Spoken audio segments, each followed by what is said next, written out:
We were at the airport, bound for Hawaii.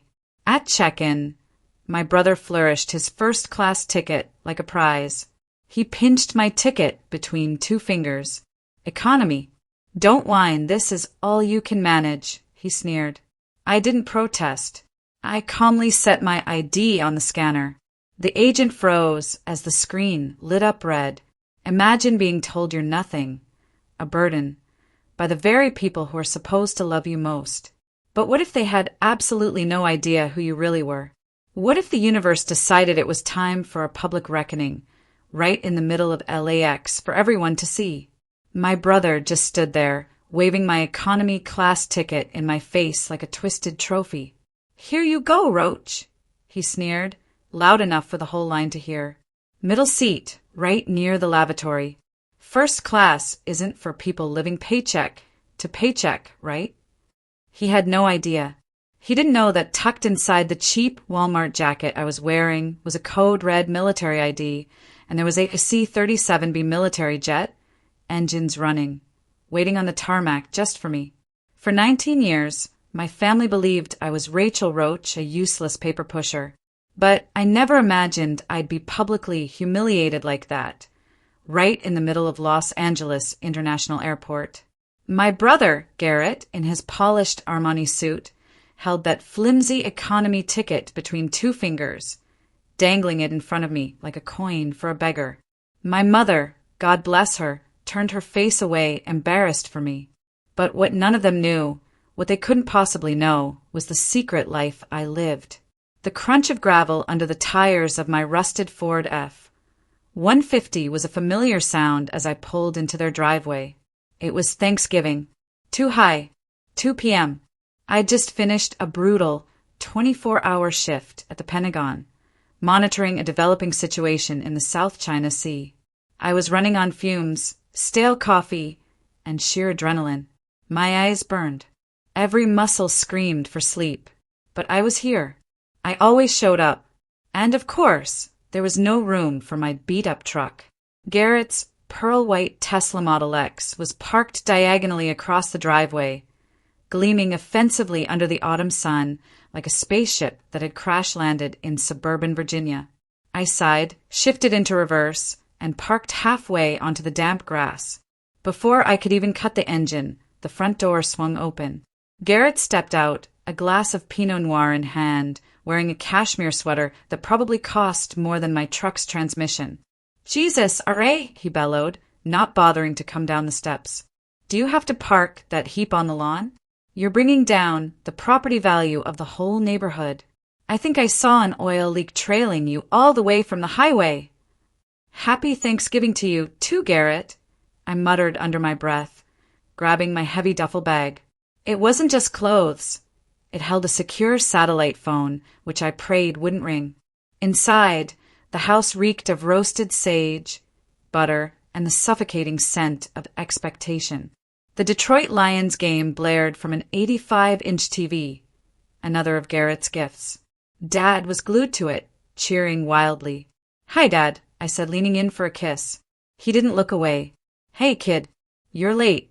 Garrett's been here since noon.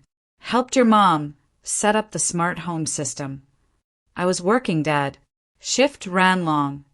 Working. He scoffed, finally glancing at my wrinkled flannel shirt and cargo pants.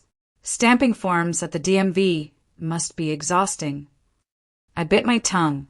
The metallic taste of copper was horribly familiar. If only you knew, Dad. If only you knew the forms I stamped last night prevented a naval blockade. The dining room was a Norman Rockwell masterpiece. Golden turkey, mounds of stuffing, cranberry sauce, crystal wine glasses. Mom bustled out of the kitchen, wiping her hands on an apron. She beamed at Garrett, pure sunshine, but her gaze dimmed to a flickering candle when it landed on me. Rachel, honey, try not to slouch. It makes you look defeated. Then came the turkey carving, the dreaded ritual that established the Roach family hierarchy. Mom picked up the serving fork. She skillfully sliced a massive, juicy drumstick, dark meat dripping with flavor. She placed it reverently onto Garrett's plate. For my genius, she cooed. You need the protein, Garrett. Running a company in Silicon Valley takes so much brain power. You look thin. Is the stress getting to you? Garrett chuckled, swirling his wine. You know how it is, Mom. IPO market's brutal. I've been pulling 18-hour days just to keep investors happy. But hey, that's the price of being a disruptor. High risk, high reward. Then Mom turned to me. She sliced a piece of the breast meat. It was white, dry like chalk. She dropped it onto my plate. No gravy. And for you, Rachel, white meat's better. Less fat, since your job is mostly sedentary. You don't want to gain any more weight, especially at your age. No man wants a wife who lets herself go. I looked at the dry meat. I'd eaten MREs in the deserts of Kandahar that had more moisture than this. Thanks, Mom, I said, my voice flat. I'm actually quite active. I run 5 miles every morning. Running away from responsibilities isn't the same as exercise, Garrett interjected, his mouth full of stuffing. The table laughed. Even Dad chuckled. I cut into the turkey. Sawdust. I washed it down with water. No one offered me wine. So, Garrett announced, clapping his hands together like he was calling a board meeting. Big news. Huge news. He pulled out a small, gold-foiled box and slid it across the table to Mom and Dad. They opened it with trembling hands. Inside was a Lexus key fob. Happy early anniversary. Garrett beamed. It's parked down the street. The 2025 hybrid SUV. Heated seats, self-driving capability, the works. Mom burst into tears. Dad stood up, shaking Garrett's hand, patting him so hard I thought he'd dislocate a shoulder. My boy, my incredible boy. You do too much for us. It's nothing. Garrett waved a hand dismissively, checking his Apple Watch. You guys sacrificed for me. It's only right. Oh, wait, Rachel. He snapped his fingers. I almost forgot. I have something for you, too. My stomach tightened. I didn't want his charity. He pulled a crumpled envelope from his back pocket and tossed it across the table. It landed near my water glass. I saw these in the break room at the office. One of the interns was throwing them out. It's a bundle of coupons for Costco and Walmart. Bulk rice, canned beans, stuff like that. I think some expired last week, but usually if you make a scene, the cashiers will still honor them. The silence in the room was deafening. My parents looked at me with pity. Take them, Rachel, Dad said softly. Garrett is just looking out for you. We know money is tight with your government salary. I stared the coupons. 50 cents off canned tuna. I don't need these, Garrett, I said, my voice steady, though my hand trembled beneath the table. Don't be proud, Rachel, Garrett smirked. Pride is expensive. You can't afford it. Speaking of affording things, Garrett continued, pivoting back to the center of attention. For the actual 50th wedding anniversary next month, I've booked it. We're going to Hawaii. Mom gasped. Hawaii? Oh, Garrett. All expenses paid. First class for you and Dad. 5-star resort in Maui. I'm renting a private cabana. He paused, looking at me with faux concern.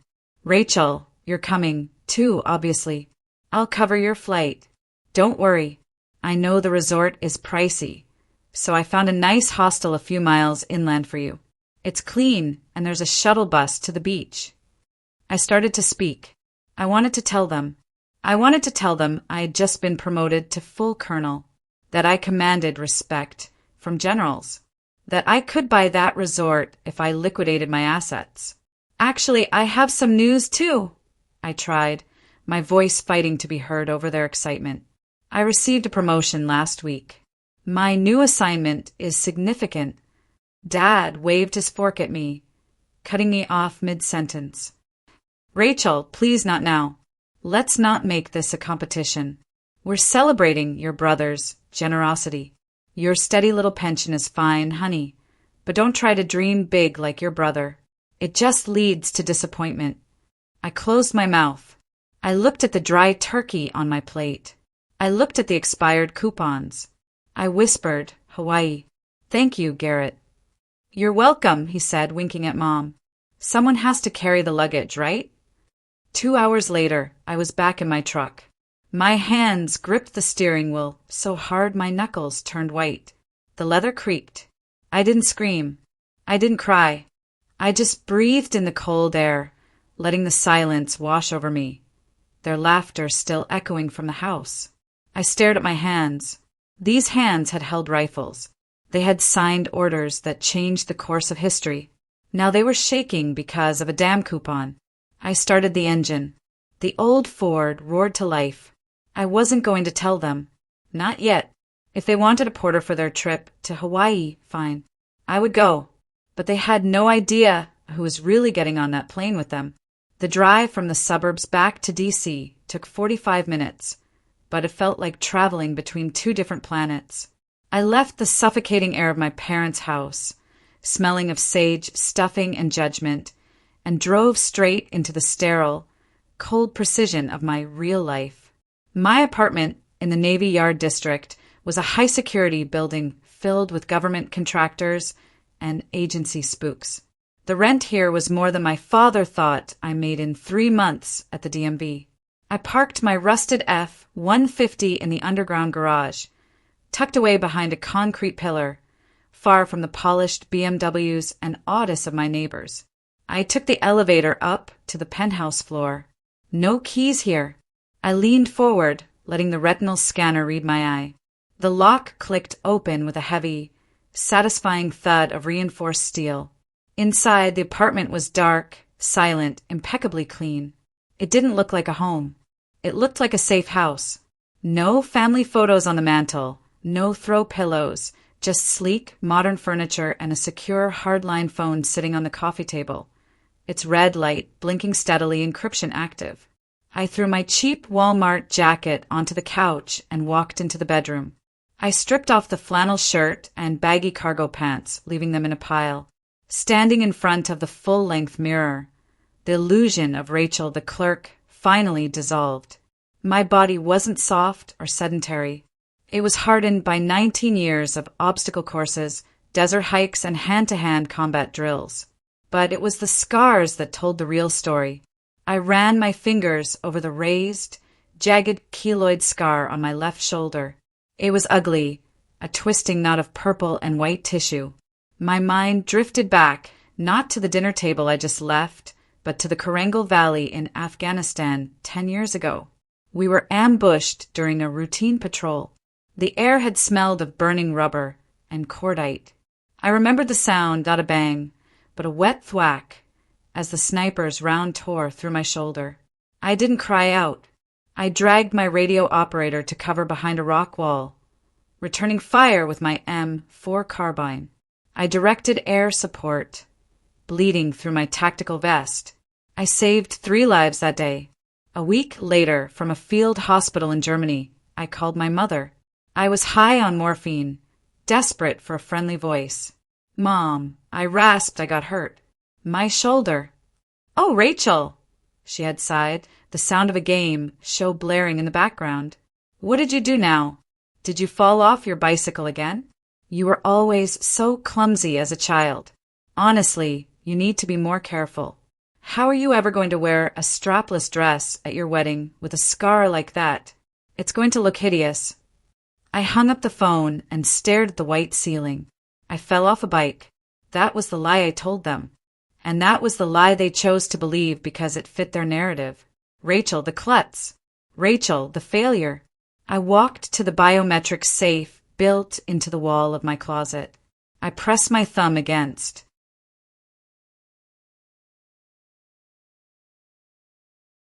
The fate of over 1 million American citizens hung in the balance, and then my pocket vibrated. It wasn't my secure satellite phone. It was my personal burner phone, the cheap flip phone I kept solely for family emergencies. In this room, bringing a personal device was a court-martial offense for anyone else. For me, it was a necessary evil of maintaining my cover, authorized by the director himself. I ignored it. It vibrated again and again. a long, insistent buzzing against my hip that felt louder than the sirens on the monitors. "Colonel." The lieutenant looked at me, confused by the noise. "Ignore it," I snapped, typing a command into my terminal. "Just a glitch." I pulled the phone out under the table, shielding the screen. I expected a hospital notification. Maybe Dad had a heart attack. Maybe Mom fell. It was a text message from Blanca, my sister-in-law. "Hey RA, quick reminder for packing. Make sure you bring your own sunscreen.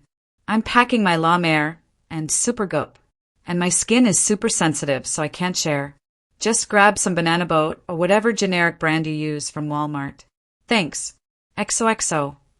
I stared at the screen, my brain struggling to process the sheer absurdity of the words. I was orchestrating a counter-cyber warfare operation to prevent the people of Hawaii from being plunged into the Stone Age. I was authorizing the deployment of cyber countermeasures that cost more than Garrett's entire company. And my sister-in-law was worried I would steal her $300 face cream. I didn't reply. I couldn't. If I typed what I was thinking, I might accidentally authorize a drone strike on her vanity table. "Ma'am," another analyst called out, "we have a physical signature. We've tracked the signal origin. It's not coming from overseas. It's local. The uplink is coming from a hardline connection at a resort in Waikiki. They're on the ground. They're in Oahu." I asked, my blood running cold. "If they're local, this isn't just hacking. This is sabotage. We need boots on the ground to secure the server room, physically. We can have a Delta Force team spun up from Fort Bragg in 2 hours," the lieutenant suggested. "Do it," I ordered. "Get the paperwork ready for my signature." The phone in my pocket rang this time. It wasn't a text. It was Garrett. I looked at the ops clock. The situation was critical, but if I didn't answer, Garrett would call Mom. Mom would panic, and she would call the police to do a wellness check on my apartment, which would trigger a security standoff with the Secret Service detail that monitored my building. "I need 2 minutes," I told the room. "Keep tracing." I stepped out into the hallway, the heavy steel doors sealing the noise of the crisis behind me. I pressed the phone to my ear. "This is Rachel." Finally, Garrett's voice boomed, loud and arrogant. I could hear the clinking of silverware in the background. He was probably at a power lunch. "I've been trying to reach you all morning. Did you put in for the PTO yet?" "The what?" I rubbed my eyes. "Paid time off, Rachel. For the Hawaii trip. It's next week. I need to know if you cleared your schedule. I don't want you flaking out at the last minute because your manager needs you to sort mail or whatever it is you do." I looked through the reinforced glass window of the SCF. Inside, the lieutenant was holding up a clipboard with a deployment authorization for a Tier 1 Special Operations Unit. He needed my signature to send lethal operators into American territory. "Garrett, it's a busy time at work," I said, my voice flat. "We have a large project finishing up." Garrett laughed. It was a dry, condescending sound. "A project? What is it? Tax season for the DMV? Listen, Rachel. Just tell them you have a family emergency, or just quit. Honestly, it's not like you're building rockets. I'm paying for the whole trip. The least you can do is show up to help Mom and Dad with their bags. They're old. They can't be hauling suitcases around the airport." My hand tightened around the phone. "I'm asking for the time off, Garrett. My boss is strict." "Strict?" He scoffed. "It's a government job, Rachel. It's impossible to get fired. Just grow a spine and tell them you're leaving." "God, do I have to negotiate for you? Do you want me to call your supervisor and explain that my time is worth $5,000 an hour and I'm wasting it on this conversation?" "No," I said quickly. The thought of Garrett calling General Miller and trying to big league him was almost funny in a terrifying way. "No, don't do that. I'll handle it." "Good. And hey, Blanca says you read her text about the sunscreen. She's serious, Rachel. Don't be a... So, make sure you pack comfortable shoes." "Got it." "Cheap sunscreen walking shoes." "Understood." "All right, gotta go." I have a meeting with venture capitalists. Try not to mess this up. The line went dead. I stood there for a moment in the sterile hallway, listening to the hum of the ventilation system. The contrast was so sharp it almost made me dizzy. In one ear, I was a mooch, a failure, a porter for my aging parents. In the other ear, I was the only thing standing between order and chaos. I walked back into the situation room. The lieutenant handed me the tablet. Deployment order ready, Colonel. Delta Team 6 is on standby, but we need a field commander to coordinate the physical breach with the cyber response. Someone who knows the terrain and the tech. I looked at the map of Oahu on the big screen. The target location was a server farm disguised as a utility shed, less than 5 meters from the Four Seasons resort where my parents would be celebrating their anniversary. Fate, it seemed, had a twisted sense of humor. I took the stylus and signed my name on the digital pad. Rachel L. Roach, Colonel Yusasak. I'll go, I said. The lieutenant blinked. Ma'am, you want to lead the field team? You've been awake for 3 days. It's the perfect cover, I said, my voice hardening. I have a family trip booked for Hawaii next week. I can move up my departure. I'll enter the island as a civilian tourist. No military transport manifest. No red flags for the hackers to spot. I'll coordinate the team from the ground while I'm there. Understood, Colonel. I looked at the flight itinerary Garrett had emailed me earlier. Economy class. Middle seat. Get me on the secure line to General Miller, I ordered, grabbing my headset. Tell him I'm taking the mission, and tell him I'm going to need to combine my leave with active duty. I looked down at my burner phone one last time. Don't worry, Garrett, I thought. I'll be there. I'll carry the bags. I'll buy the cheap sunscreen. But when the lights go out and the guns come out, you're going to wish you had paid a little more attention to the sister who stamps your forms. The earring of the Pentagon is different from the rest of the building. The corridors here are wider. The floors are polished to a mirror shine, and the air smells of furniture polish and history. This is where the power lives. It's a place where decisions are made that can shift borders or topple regimes. I walked down the hallway, my boots clicking rhythmically against the tile. My uniform was pressed, my hair pulled back into a tight bun. But inside, I felt like I was unraveling. The weight of the impending cyber attack in Hawaii was heavy enough, but the weight of the lies I was about to tell my family felt even heavier. I stopped in front of a mahogany door with a gold placard. Major General Mike Iron Miller.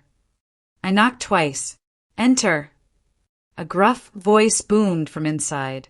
I stepped in and stood at attention. Colonel Roach, reporting as ordered, sir. Major General Miller sat behind a desk that looked like it had been carved from a single redwood tree. He was a man of 60, with a buzz cut that was more salt than pepper, and eyes that could cut through steel plating. He was smoking a cigar, strictly against regulations, but nobody told Iron Miller what to do. He looked up, his face softening instantly. At ease, Rachel. Sit down. You look like hell. Thank you, sir, I said, sinking into the leather chair opposite him. It's been a long 72 hours. I saw the briefing on the Hawaii grid, Miller said, sliding a thick file folder across the desk. Nasty business, blackout group. If they hit the transformers, we lose the Pacific Command's eyes and ears for days. Your plan to embed yourself on the island under civilian cover is solid. Risky, but solid. He flipped open the file, scanning the logistics. He nodded at the equipment list, the weapon requisition, and the comms protocol. Then his finger stopped. He frowned. Colonel, he said, his voice dropping an octave. What is this? He turned the file around. He was pointing at a printout of an airline ticket. United Airlines Economy Class, 34E. That's my transport, sir, I said, keeping my voice neutral. I'm traveling with my family. It's the cover story. Miller looked at me over the rim of his reading glasses. You are the commander of USASOC. You are spearheading a top priority national security defense mission, and you are flying coach in a middle seat. I shifted uncomfortably. My brother, Garrett. He booked the tickets. He insisted. If I book my own travel or fly military transport, it blows my cover. They think I work a low-level administrative job. They think I can't afford a better seat. Miller slowly closed the file.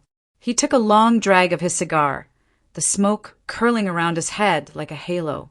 Rachel, how long have you worked for me? 12 years, sir, since I was a captain. And in those 12 years, I have seen you take shrapnel for a rookie. I have seen you negotiate with warlords without blinking. I have seen you build this unit from the ground up.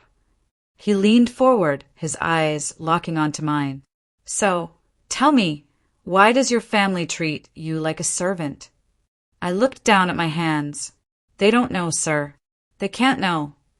There is a difference between OPSEC and abuse, Miller said sharply. I've heard the voicemails you get. I've seen you skip Christmas leave because you didn't want to go home to be ridiculed. You are a warrior, Rachel.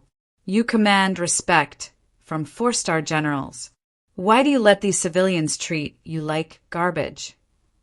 Because they are my family, I whispered. And maybe because part of me still believes them. Maybe I am just the clumsy little sister. Miller slammed his hand on the desk. The sound made me jump. Bullshit, he growled. He stood up and walked to the window, looking out over the Potomac River. You are the finest officer I have ever trained, and I will be damned if I let the United States Army be complicit in this disrespect. You want a cover story? Fine, but you are traveling like the asset you are. He reached for the red phone on his desk, the direct line to the Air Mobility Command. This is General Miller. He barked into the receiver. I need a bird. Immediate deployment to Hickam Air Force Base, Hawaii. Code red priority. He paused, listening. No, not AC-130 cargo hauler. I want AC-37B Gulfstream, the VIP transport. Yes, the one with the leather seats and the satellite uplink. My eyes widened. Sir, that's unnecessary. The budget, he waved a hand to silence me. I don't care about the budget. I care about my colonel arriving in the theater of operations, rested and ready to fight. And I want a full MP escort at the gate. He hung up the phone and looked at me. A small, mischievous smile played on his lips. You said you needed to maintain your cover until you left, right? So go to the airport with them. Let them play their little games. Let your brother wave his platinum credit card. He opened his desk drawer and pulled out a new ID card. It was black with a red holographic strip. But when you get to the gate, Miller said, sliding the card to me, you use this. It triggers the Priority 1 protocol. It authorizes immediate extraction from civilian lines for key military personnel. I picked up the card. It felt heavy, warm to the touch. Sir, this is...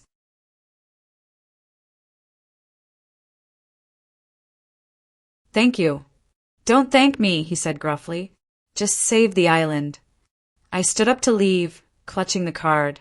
I felt a strange sensation in my chest, a warmth I hadn't felt in years.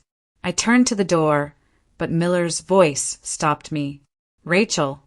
I turned back. The general, the Iron Man who supposedly had ice water in his veins, had walked around his desk. He stood in front of me, towering and formidable.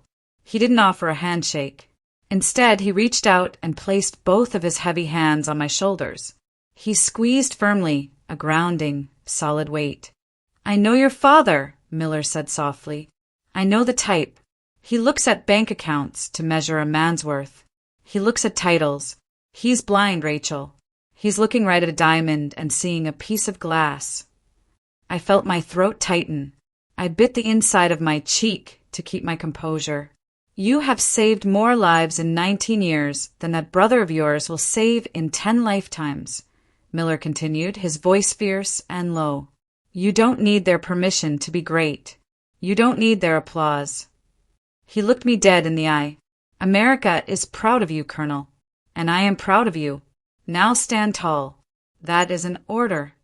A single tear escaped my eye, tracking hot down my cheek. I quickly wiped it away, but Miller didn't look away. He didn't judge. He just held my shoulders for a second longer, transferring some of his strength into me. "Yes, sir," I managed to say, my voice trembling slightly. "Dismissed," he said, stepping back and returning to his gruff persona. "Get out of here and bring me back some macadamia nuts." I walked out of the office, closing the heavy mahogany door behind me. The corridor was empty. I took a deep breath, filling my lungs with the scent of the Pentagon. "America is proud of you." My own father had never said those words, not once. I touched the pocket of my uniform where the black ID card sat. My brother had a ticket to a middle seat for me. General Miller had a $40 million jet waiting for me. I straightened my back. I adjusted my collar. Let Garrett have his moment at the check-in counter. Let my mother make her snide comments about my weight and my job. It didn't matter anymore. I wasn't going to Hawaii as their daughter. I was going as a colonel. And God help anyone who stood in my way. The black Cadillac Escalade idled in my parents' driveway like a hearse waiting for a funeral, its engine purring with a deep, expensive rumble. It was a hired car service. Naturally, Garrett didn't drive himself to the airport. He liked to optimize his travel time by answering emails in the back seat. I stood by the trunk, staring at the mountain of luggage. For massive Louis Vuitton steamer trunks, the kind with the hard shell and the monogram pattern that screamed, "I have more money than taste."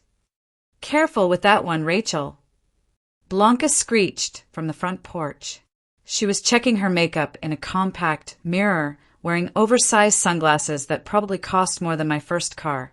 The leather scuffs easily. "Lift with your knees, not your back."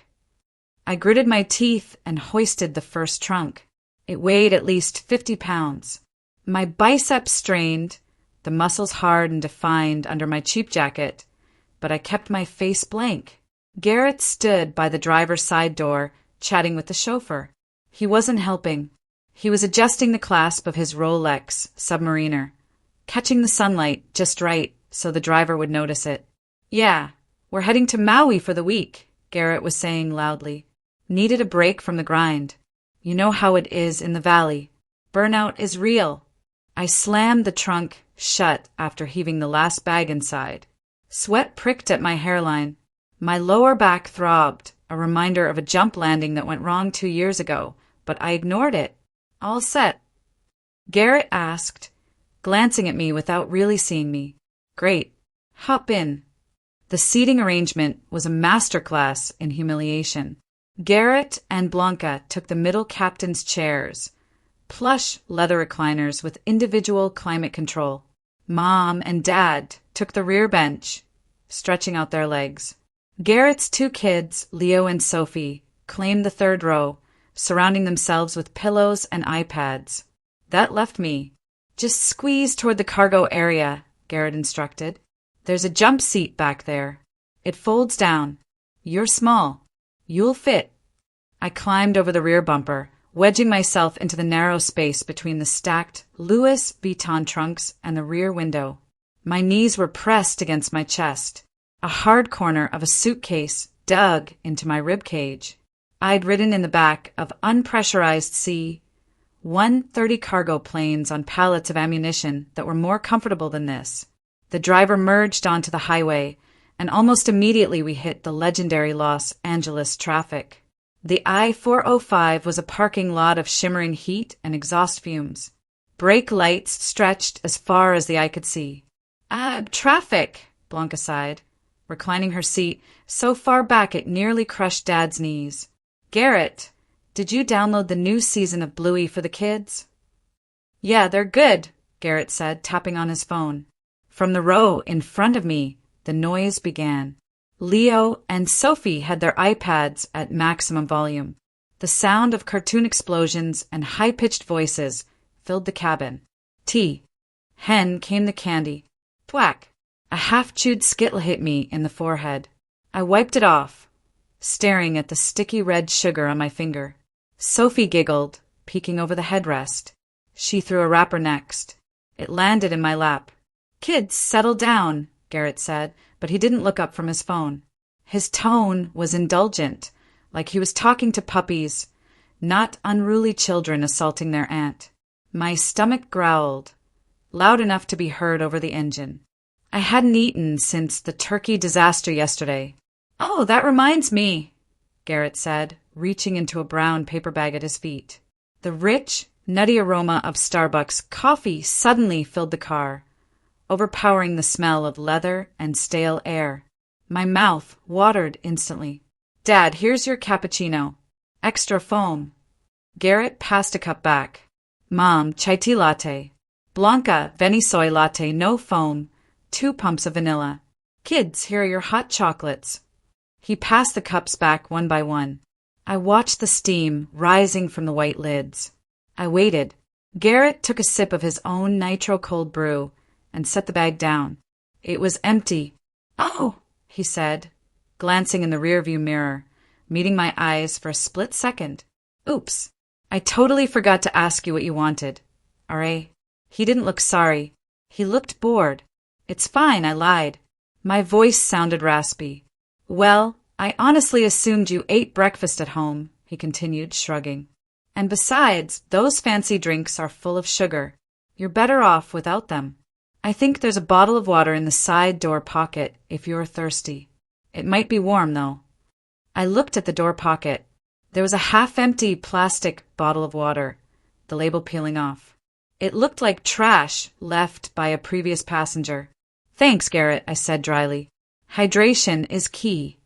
"Exactly," he said, turning back to Blanca. "See, she prefers water. It's a budget thing. When you don't have money, you learn to appreciate the free stuff." I clenched my jaw so hard my teeth ached. I turned my head to look out the rear window. We were crawling past the Sepulveda Pass. Thousands of cars, thousands of people going about their lives. None of them knew that the woman crammed into the trunk of this Cadillac, being pelted with candy wrappers, was carrying a clearance code that could ground every single flight at LAX. We finally pulled up to the curb at Tom Bradley International Terminal. The chaos of the airport was immediate. Whistles blowing, shuttles honking, people shouting. I scrambled out of the back, my legs numb from the cramped position. I nearly stumbled as my blood rushed back to my feet. "All right, let's move, people." Garrett clapped his hands. "Curbside check-in is for amateurs. We're going inside to the priority line." I began unloading the bags again. Lift, swing, drop. Lift, swing, drop. I stacked them onto a cart, sweat trickling down my spine under my heavy jacket. Garrett, Blanca, and the kids started walking toward the sliding glass doors. Dad followed, adjusting his hat. Mom lingered behind for a second. She walked up to me as I struggled to push the heavy cart. "Rachel," she whispered, leaning in close. For a second, I thought she was going to thank me, or maybe offer to carry a carry-on bag. "Listen," she said, her voice low and urgent. "When we get inside, try to walk a few paces behind us." "Okay." I froze. "What?" She reached out and picked a piece of lint off my shoulder, her nose wrinkling in distaste. "It's just look at you. That jacket is fraying at the cuffs, and your hair is a mess. There are going to be a lot of important people in the first-class line. Business associates of Garrett's might be there. We don't want them to get the wrong idea." "The wrong idea?" I repeated slowly. "That the family is struggling," she said, giving me a pitying smile. "You understand, don't you? It's for Garrett's image. Just keep a little distance. Like you're helping us, but not with us." She patted my cheek, a soft, stinging tap, and turned to hurry after the others. "Come on, don't dawdle." I stood there on the curb, the roar of a departing 747 shaking the ground beneath my boots. "Like you're helping us, but not with us." I looked at my hands. They were trembling, not from the weight of the bags, but from a rage so pure, so white-hot, that it felt like it could melt the asphalt. I dug my fingernails into my palms until I felt the sharp bite of pain. It was the only thing keeping me from screaming. "Copy that, Mom. I whispered to the exhaust fumes. Distance. You want distance? I'll give you distance. I pushed the cart forward, my eyes fixed on Garrett's back. He was striding through the automatic doors, laughing at something Blanca said, completely oblivious to the shadow following him. He thought he was walking into a VIP lounge. He didn't know he was walking into a firing squad. I touched the hard plastic of the ID card in my pocket one last time. It was time to check in. The automatic sliding doors of the Tom Bradley International Terminal hissed open, and a wall of sound hit us instantly. It was the unique symphony of LAX, a chaotic blend of wheelie bag wheels rattling over tiles, rhythmic announcements about unattended luggage, and the low hum of thousands of stressed travelers. For most people, this environment is a nightmare. For my brother Garrett, it was a stage. He adjusted the lapels of his blazer, checking his reflection in the glass. "All right, troops, stay close," he commanded, though he was only looking at his wife and kids. "We're going priority. I don't do lines." I was 10 feet behind them, wrestling the luggage cart, which had a wobbling left wheel. The 4 massive Louis Vuitton trunks were stacked precariously high, threatening to topple over with every bump. People glared at me as I maneuvered the monstrosity through the crowd, muttering apologies that nobody heard. Garrett marched straight toward the United Airlines counter, bypassing the serpentine line of tired families and backpackers. He walked right up to the red carpet marked Premier Access 1K Global Services. There was a velvet rope. He unhooked it himself, not waiting for the attendant, and strode up to the counter like he owned the airline. "Garrett Roach," he announced loudly, slapping his passport and a heavy metal American Express Platinum card onto the counter. "Party of 7. I'm a Premier Platinum member, and I have 4 overweight bags. But you're going to waive the fees because, well, look at the status." The agent, a middle-aged woman with tired eyes and a name tag that read Brenda, sighed imperceptibly. She began typing. "Good morning, Mr. Roach. I see your reservation. Flying to Honolulu today." "Maui," Garrett corrected her sharply. "Connection in Honolulu. But make sure our bags are tagged all the way through with priority tags. I don't want to wait at the carousel with the general population." I finally caught up, breathless, pushing the cart up to the scale. My face was flushed from the exertion. Garrett didn't offer to help lift the bags onto the belt. He just tapped his foot impatiently. "Faster, Rachel," he hissed. "You're holding up the line." I heaved the 50-pound trunks onto the scale one by one. My shoulder, the one with the keloid scar from the sniper's bullet, throbbed with a dull, hot pain. I bit the inside of my cheek to keep my face neutral. "All right," Brenda said, the printer whirring to life behind the counter. "I have your boarding passes here." She placed a stack of glossy cardstock tickets on the counter. Garrett picked them up, fanning them out like a winning poker hand. He turned to the family, a benevolent king bestowing gifts upon his subjects. "Mom, Dad." He handed them 2 tickets. Row 2, seats A and B. First class, fully lie-flat seats. I ordered the vegan meal for you, Mom, and the steak for you, Dad. Champagne is served before takeoff. "Oh, Garrett." Mom gushed, clutching the ticket to her chest. "You spoil us. Look, honey, it says Zone 1. Blanca, kids." Garrett handed out the next 3. "We're in row 3. Sophie, you get the window so you can see the clouds. Leo, you've got the aisle so you can run around. Yay, first class." Leo cheered, sticking his tongue out at a kid standing in the economy line. Then there was 1 ticket left. It wasn't printed on the glossy cardstock.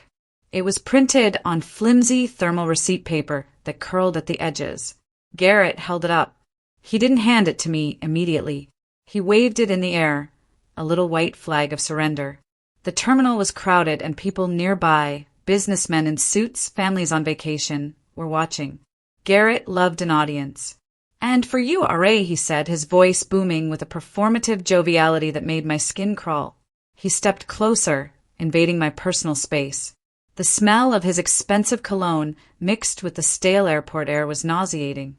I tried my best, he lied, grinning. But, holiday pricing is insane. So here you go. He thrust the flimsy paper toward my face.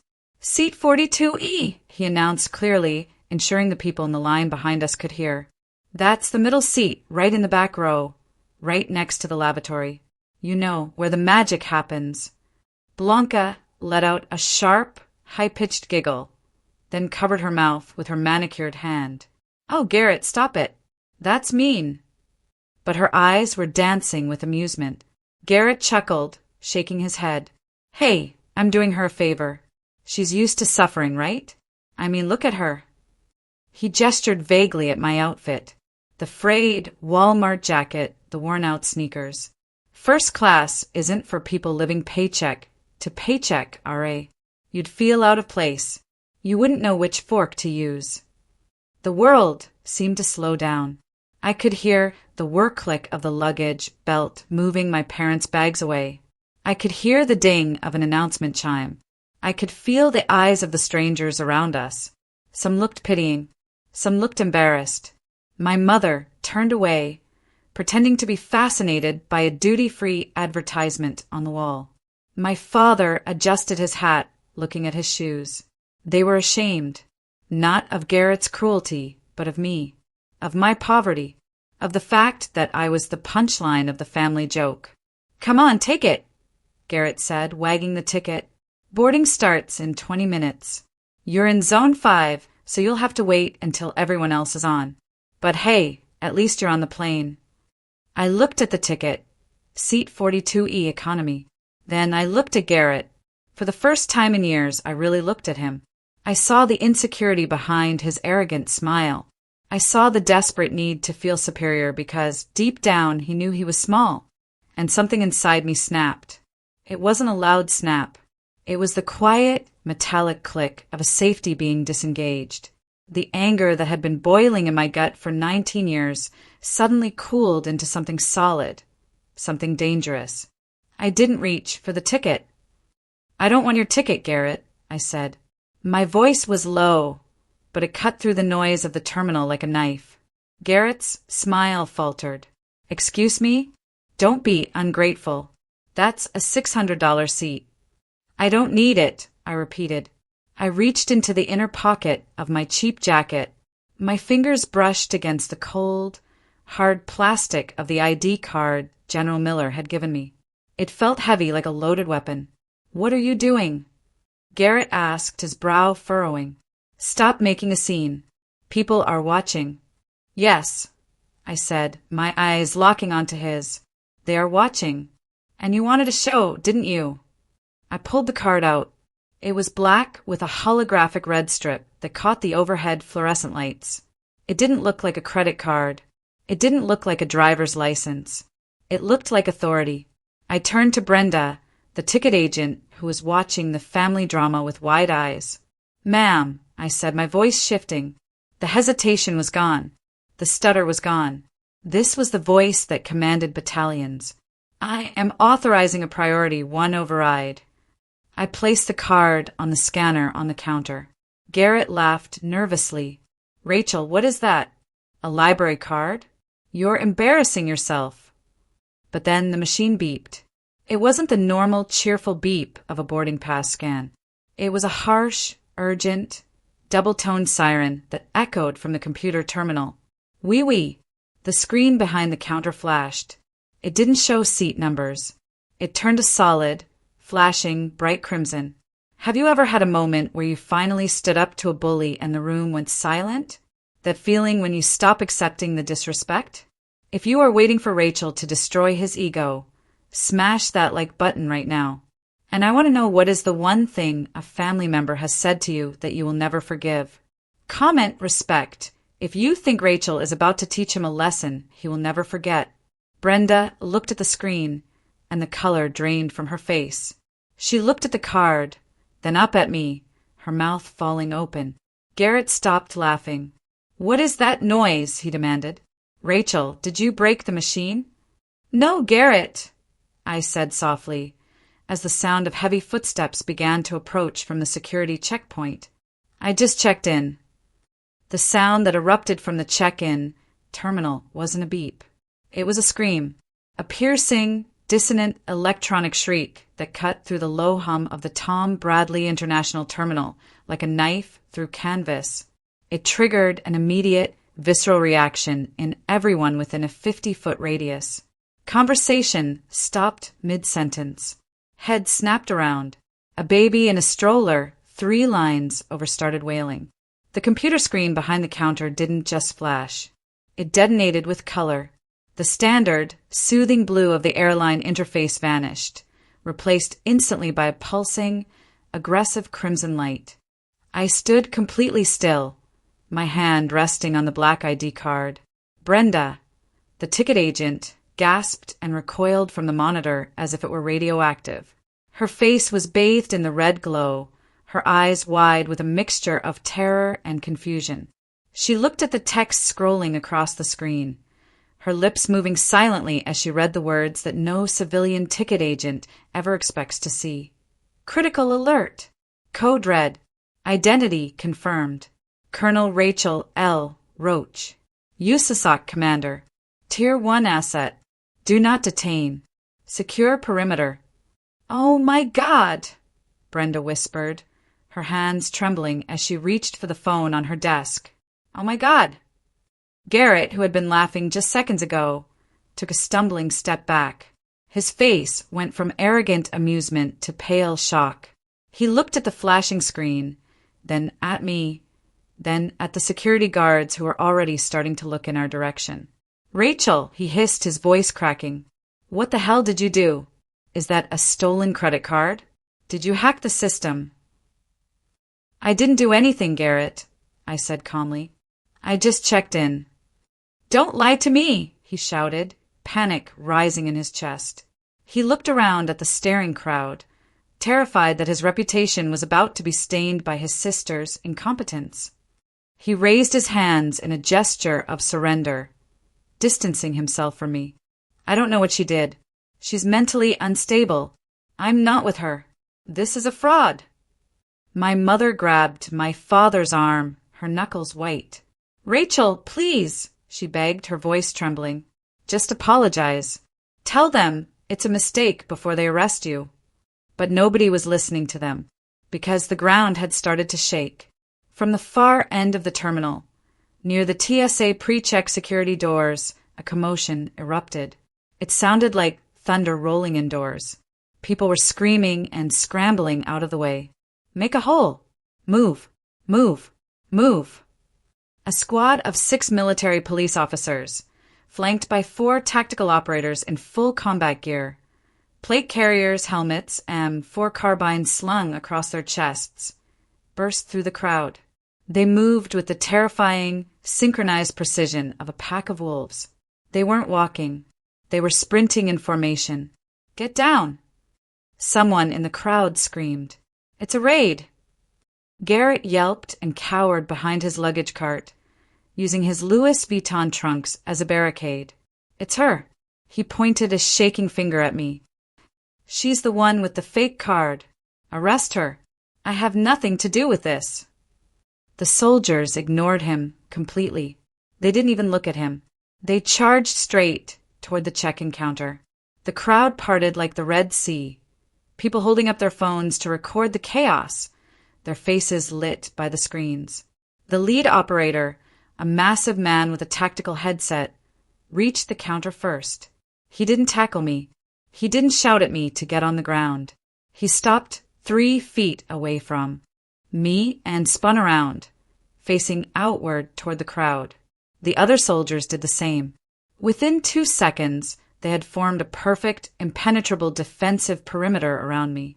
Their backs were to me, their weapons held at the low ready, scanning the terminal for threats. I stood in the center of the circle, the eye of the hurricane. The sudden silence that fell over the terminal was heavy, broken only by the rhythmic thud, thud, thud of heavy boots approaching on the marble floor. A man walked through the gap in the soldiers. He was wearing the formal dress green uniform of the U.S. Army. The The oak leaves of a major shone on his shoulders. He walked with a purpose that made Garrett's corporate swagger look like a toddler's stumble. He stopped directly in front of me. He looked at my frayed Walmart jacket. He looked at my worn-out sneakers. He looked at my messy hair. And he didn't blink. He snapped his heels together. The sound was sharp like a pistol crack. He raised his hand in a crisp, unwavering salute. "Colonel Roach!" he barked, his voice carrying across the silent terminal. I slowly stood taller. I rolled my shoulders back, the phantom weight of my heavy rucksack settling into place. I wasn't Rachel the clerk anymore. I was the commander.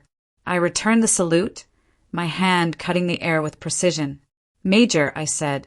"Nam," the major said, dropping his hand but remaining at attention. "General Miller," sent the extraction team. "We have secured the terminal. The C-37B Gulfstream is fueled, and engines are running on the tarmac. We are ready for immediate departure to Hickam Air Force Base." I nodded. "Excellent timing, Major. Let's not keep the general waiting." From the corner of my eye, I saw movement. Garrett was standing up slowly from behind his luggage. His mouth was hanging open, so wide it looked like his jaw had unhinged. His eyes were darting from the soldiers to the major and finally to me. His brain was trying to process the impossible data in front of him, and it was failing. "Colonel," he whispered. The word sounded foreign in his mouth. "What? Who?" My father took a step forward, his face gray. "Rachel, what is going on? Why are they saluting you?" "Stay back, sir," one of the MPs shouted, stepping in front of my father and holding up a hand. "Maintain a 10-foot distance from the very important person." "Very important person," my mother squeaked. "But she works at the post office." The major turned his head slightly, giving my parents a look of withering disdain that could have peeled paint off a wall. "The colonel," he said icily, "is one of the highest-ranking officers in the United States Army Special Operations Command. You will show her the proper respect." Garrett looked at his hand. He was still holding the thermal paper ticket for seat 42E, the economy ticket near the toilet. His hand went limp. The ticket fluttered down, drifting through the air like a dead leaf, and landed softly on the dirty airport floor. Around us, the crowd had gone from terrified to mesmerized. Hundreds of smartphones were held aloft. Flashbulbs popped.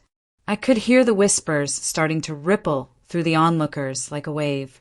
"Is that a spy?" "Dude, that's insane. Look at the soldiers." "Who is she?" I looked at Garrett one last time. He looked small, so incredibly small.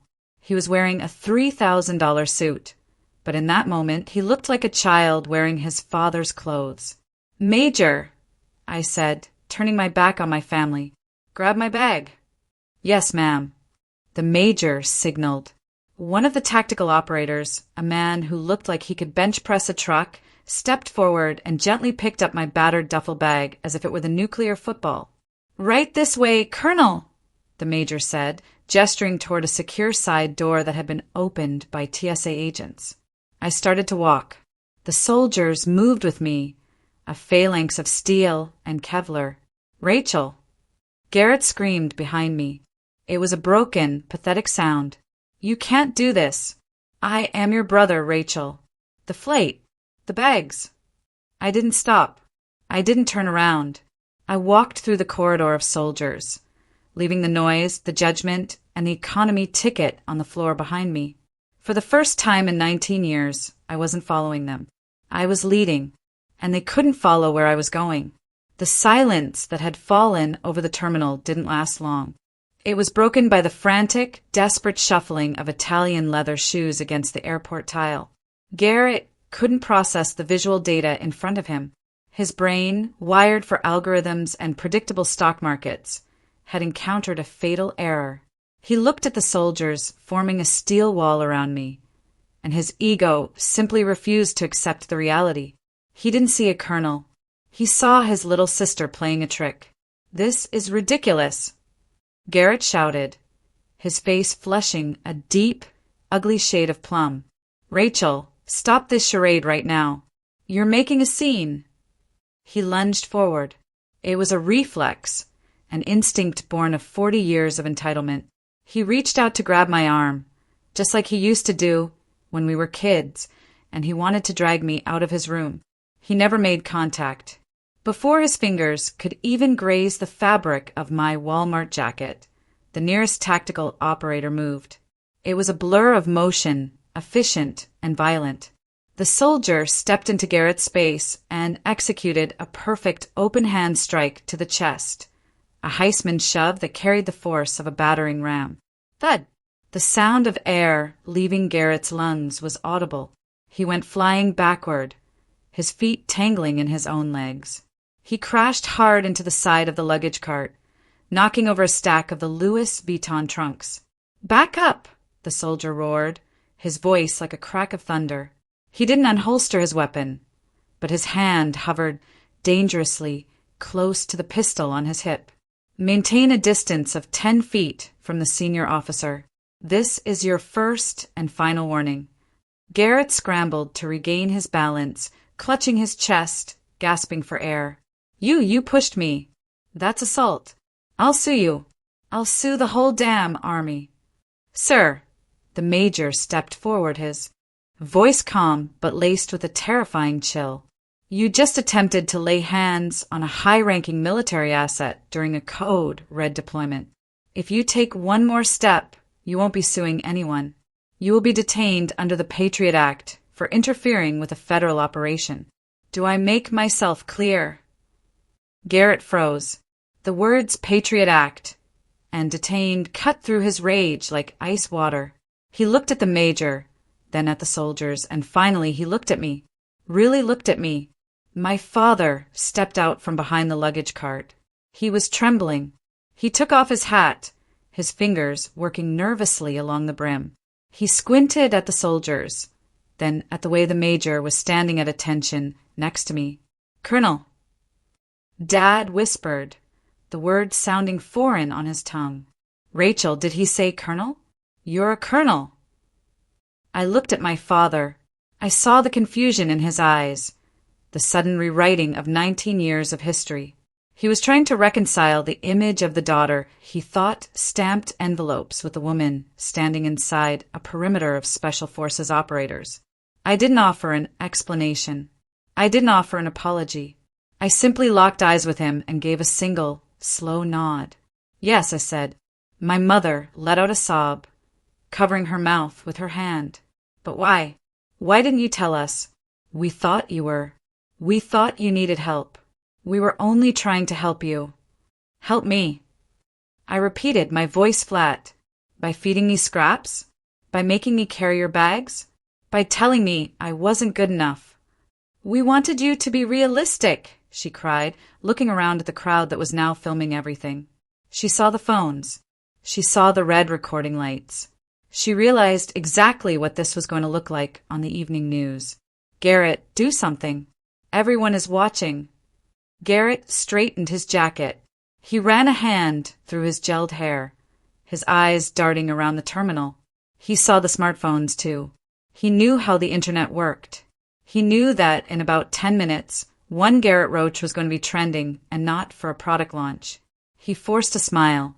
It was a gruesome, shaky thing. Okay. Garrett laughed nervously, holding his hands up. "You got me, R.A. Good prank. Seriously, you got me." The soldiers, the siren, very elaborate. "Did you hire these guys? Is this for a show?" He took a tentative step forward, testing the waters. "Look, the press is here," he whispered loudly, tilting his head toward the onlookers. "Let's not air dirty laundry, okay? We're family. Blood is thicker than water, right? Just tell your friends here to let us through. We can walk you to the VIP gate. I'm sure there's room in the lounge for all of us.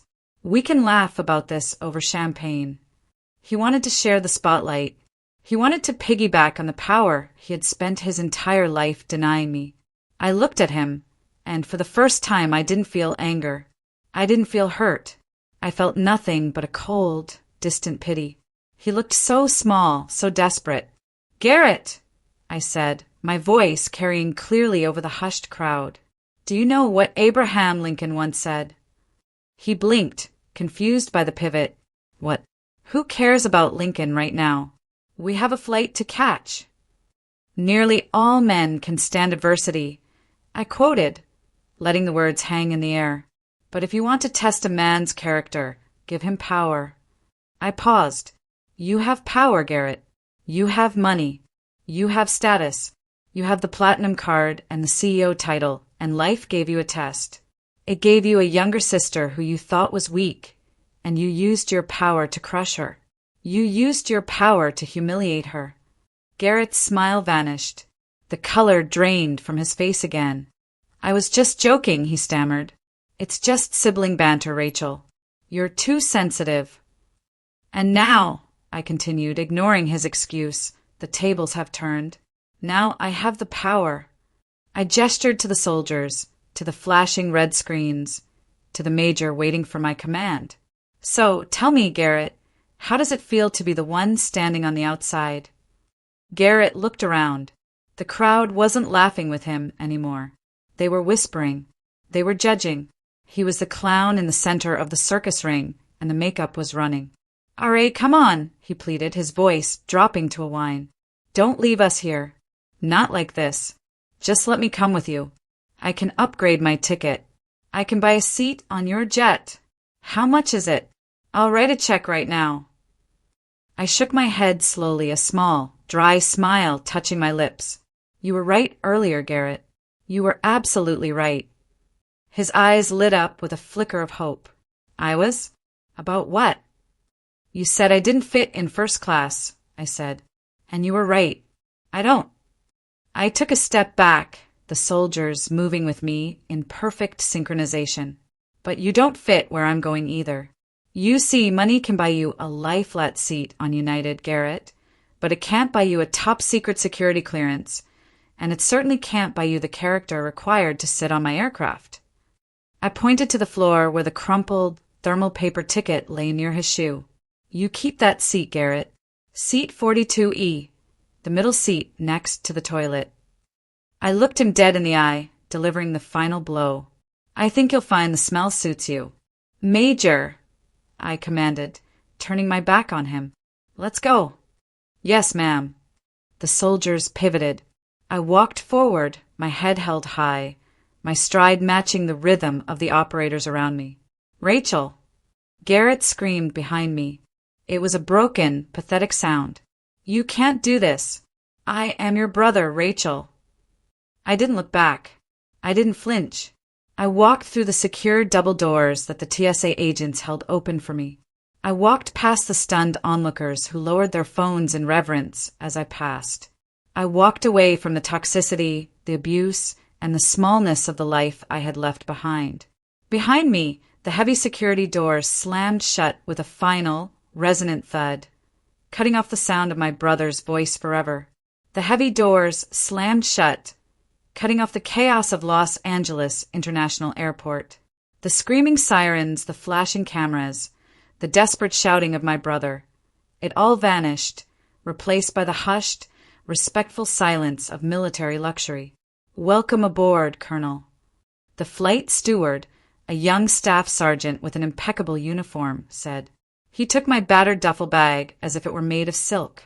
"We have a flight time of 5 hours and 20 minutes to Hickam Air Force Base. Can I get you anything before we taxi?" I looked around the cabin. It wasn't just a plane. It was a sanctuary. The seats weren't seats. They were oversized, cream-colored leather armchairs that swiveled and reclined fully flat. The walls were lined with polished mahogany. There was no fight for overhead bin space. There was no crying baby in row 34. There was just space. Glorious empty space. "A drink," I said, my voice sounding louder than I expected in the quiet cabin. "Bourbon. Neat. Blanton's, if you have it." "Excellent choice, ma'am." I sank into the leather chair by the window. It accepted my tired body like a warm embrace.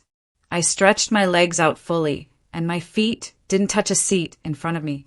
I closed my eyes for a moment, letting the vibration of the engines rumble through the floor.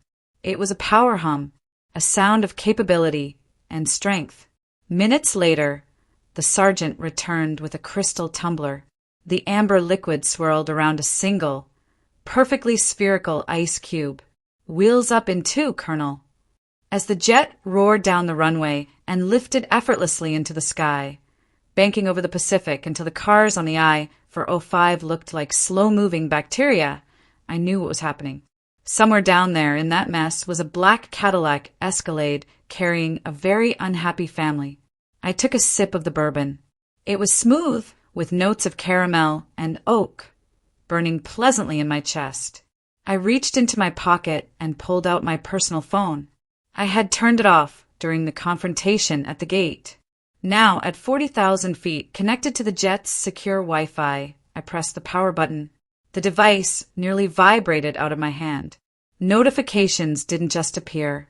They cascaded down the screen like a waterfall. My text messages, emails, and social media apps were exploding. I opened Twitter first. I didn't even have to search. It was right there on the For You page, trending at number 1.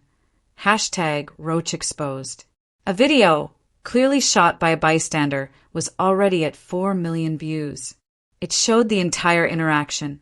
Garrett waving the ticket, his smug face, my calm refusal, the red sirens, and finally the soldiers forming that steel wall around me. The comments were brutal. "Did you see his face when the MPs showed up? Priceless. Imagine trying to flex a platinum card on a special ops commander. What a clown. That salute, though. Chills. Respect to Colonel Roach. Cancel this guy. Who treats their sister like that?" I switched to the finance app. Garrett's company, Roach Tech, was publicly traded. The stock graph was bleeding red. It had plummeted 12% in the last hour. The news feed was already running headlines. Roach Tech CEO under fire after viral video shows abuse of military officer. Board of directors calls emergency meeting. In America, the market forgives bad products, but it rarely forgives a PR disaster involving the troops. Garrett had touched the third rail of American culture, and he was getting fried. Then I opened my text messages. There were 20 unread messages from Mom. "Rachel, honey, are you there? Please answer. We had no idea. A colonel? Why didn't you tell us? Your father is in shock. We are so proud of you. We always knew you were special. Listen, the airport is crazy. People are shouting at Garrett. It's scary. Can you turn the plane around? Or maybe send a car for us. We can still make the vacation work. We love you. Please pick up." I stared at the heart emojis. For 19 years, I'd waited for those words. We are so proud of you. I had bled for those words. I had missed birthdays, weddings, and holidays, serving in the darkest corners of the earth, just hoping that one day I would come home and they would see me. And now here they were. But they felt cheap. They felt like a transaction. They weren't proud of me. They were proud of the rank. They were proud of the proximity to power. And mostly, they were scared of the consequences of losing me. I scrolled down. Garrett's texts were even worse. "Rachel, pick up the phone. This isn't funny anymore. My investors are pulling out. Do you have any idea how much money I lost in the last 30 minutes? You need to release a statement. Tell them it was a prank. Rachel, you're killing me. I'm your brother. You owe me this. You owe me." I took another sip of bourbon, letting the liquid sit on my tongue. I looked out the window at the endless, deep blue of the Pacific. The sky was empty and clean. I remembered being 10 years old, scraping my knee on the playground. I remembered running to Garrett, crying, wanting my big brother to help me. He had laughed and told me to stop being a baby. I remembered showing Mom a drawing I made and her asking why I couldn't draw as well as Garrett. I realized then that I wasn't angry. Anger requires passion. Anger implies that you still care about the outcome. I felt nothing, just a quiet, hollow relief. The kind of relief you feel when you finally put down a heavy backpack you've been carrying for miles. I didn't owe him anything. I didn't owe them my silence, my labor, or my protection. Not anymore. I typed nothing. I didn't send a scathing reply. I didn't send a forgiveness emoji. I simply held down the side button on my phone. Slide to power off. I slid my thumb across the screen. The digital chaos, the pleas, the fake love, the panic faded into blackness. The cabin was silent again, save for the gentle clinking of the ice in my glass. I was alone at 40,000 feet. For the first time in my life, I didn't have a family to go back to. I was an orphan of my own making. But as I looked at the clouds stretching out toward the horizon, toward Hawaii and the mission that awaited me, I realized something else. I was free. "Sergeant," I called out softly, not turning away from the window. The steward appeared instantly. "Yes, Colonel." "We're going to need to prep the tactical briefing for the Oahu landing," I said, my voice steady and strong. "But give me 10 more minutes. I'm just enjoying the view." "Take all the time you need, ma'am." I closed my eyes and took a breath. It was the first breath of air I'd taken in 19 years that felt entirely my own. 48 hours later, the mission to secure the Oahu power grid was complete. The cyber attack had been thwarted, the malware isolated, and the blackout group's local operatives were in federal custody. The island was safe, though the tourists sipping their mai tais by the pool had no idea how close they had come to darkness. I stood in the open-air lobby of the Royal Hawaiian Hotel, the pink palace of the Pacific. The air smelled of plumeria and sea salt. The late afternoon sun bathed everything in a warm, golden glow, but I didn't feel the humidity. I was wearing my Army service uniform, the dress blues. The dark jacket was tailored perfectly, the gold stripe running down the trousers, sharp enough to cut glass. On my chest, my ribbons caught the light, the silver star, the Purple Heart, the Legion of Merit. I checked my watch. 1,700 hours. Across the lobby, sitting on a plush velvet sofa, sat the Roach family. They looked like refugees from a different life. My mother was wearing a floral muumuu that looked too bright for her somber expression. My father was staring at the floor, wringing his hands. And then there was Garrett. He didn't look like the master of the universe anymore. He was wearing a wrinkled linen shirt untucked. He hadn't shaved in 2 days, leaving a patch of graying stubble on his chin. His eyes were bloodshot, darting around the lobby as if he expected a sniper in the palm trees. When he saw me approaching, he stood up so fast he knocked over a coffee cup on the table. "Rachel!" he breathed, taking a step forward. He looked at my uniform, and for a second, the old arrogant sneer tried to surface, but it died instantly, replaced by sheer desperation. "Thank you for coming. I didn't think you would." "I have a flight back to D.C. in 3 hours," I said, keeping my distance. "I wanted to say goodbye to Mom and Dad properly." Right, Garrett said nervously, wiping his sweaty palms on his pants. "Listen, Rachel, we need to talk about the situation." He pulled out his phone, his hand shaking. "The video has 20 million views," he whispered, his voice cracking. 20 million. The board of directors is calling for a vote of no confidence tomorrow morning. They're going to oust me, Rachel. They're going to take my company. My stock options are worthless. I'm going to lose the house in Palo Alto. I'm going to lose everything. I watched him unravel. It was painful but necessary, like watching a fever break. "What do you want me to do, Garrett?" "Make a video with me," he pleaded, his eyes wide and wet. "Just a short clip. We stand here in front of the sunset. You wear the uniform. We smile. We say it was all a misunderstanding. A skit. A viral marketing campaign for veterans charity. Yes, we say we did it to raise awareness for veterans." He laughed, a manic, high-pitched sound. "It's perfect. You save my reputation.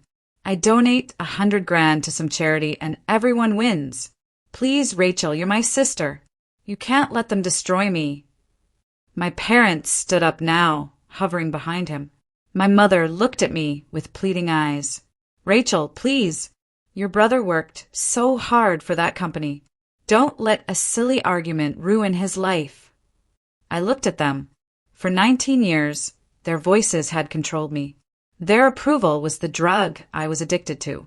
But standing there in my uniform, surrounded by the quiet strength of my own achievements, I realized the addiction was broken. No, I said. The word hung in the humid air like a thunderclap. Garrett froze. What? I said, no, Garrett.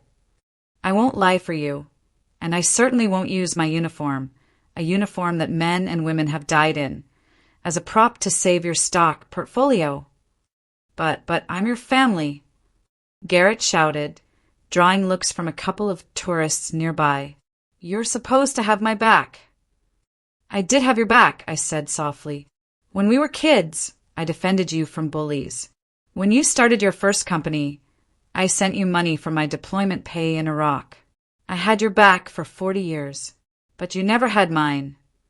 Garrett slumped back onto the sofa, burying his face in his hands. I was jealous, he mumbled into his palms. Excuse me. He looked up, tears streaming down his face. I was jealous, okay? You were always the tough one, the one who could handle pain. I was just the smart kid who was afraid of everything. I made fun of you because it made me feel like I was above you. If I could make you look small, then I felt big. It was the truth. Finally, after decades of posturing, the truth. I walked over to him. I didn't hug him. I stood tall, looking down. I know, Garrett, I said. I forgive you. His head snapped up, hope flaring in his eyes. You do? So you'll help me. No. I shook my head, a sad smile playing on my lips. You're confusing forgiveness with fixing. I forgive you, Garrett. I release the anger. I won't carry the hate anymore. But I won't fix this for you. You broke it. You have to fix it. But I can't, he wailed. Then you will fail, I said simply. And you will learn. And maybe when you have nothing left but yourself, you'll become the man you were supposed to be before the money ruined you. I turned to my parents. My father was crying silently. He stood up and tried to salute me. It was clumsy and awkward, his hand trembling. I'm sorry, Colonel, he whispered. I'm so sorry. Goodbye, Dad, I said. Take care of Mom. I turned on my heel, performing a perfect about-face maneuver. The heels of my dress shoes clicked sharply on the marble floor. Rachel! Garrett called out one last time, his voice sounding like a ghost fading into the distance. Where are you going? I walked out of the lobby, past the valet stand, and out onto the sidewalk near the beach. The sun was setting over the Pacific, painting the sky in bruised shades of violet and burning orange. To my right, in the distance, lay Pearl Harbor. The USS Arizona Memorial sat silent beneath the waves, a tomb for over 1,000 men who never got to say goodbye to their families. I walked down to the water's edge, letting the ocean breeze ruffle the flag on my shoulder patch. I thought about loneliness. For years, I thought I was alone because I was the black sheep.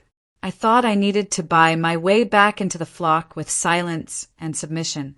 But as I watched the waves crash against the shore, immutable and strong, I realized I wasn't alone. I had General Miller. I had the soldiers who formed a wall around me at the airport. I had the men and women I served with who knew the real me, the scars, the grit, the loyalty, and most importantly, I had myself. I took a deep breath, filling my lungs with the salt air. I reached into my pocket and pulled out the return ticket Garrett had bought me days ago. Seat 42E. I looked at it one last time, then tore it in half, then in half again. I tossed the pieces into a trash can near the boardwalk. My phone buzzed. It was a secure message from General Miller. Bird is fueled. Wheels up in 60. Good work, Rachel. I typed back. On my way, sir. I adjusted my cover, straightened my jacket, and began to walk away from the sunset, away from the hotel, and toward the airfield. I walked with the long, confident strides of a woman who finally knew exactly who she was and exactly where she belonged. The black sheep had become the shepherd, and the wolf was no longer my concern. It took me 19 years to realize that DNA doesn't make a family. Respect does. I walked away to find my peace, and I hope my story gives you the courage to do the same. Remember, you don't have to set yourself on fire just to keep others warm. What about you? Have you ever had to choose between family loyalty and your own self-respect? What would you have done in my place? Tell me what you think in the comments below. I really want to hear your stories.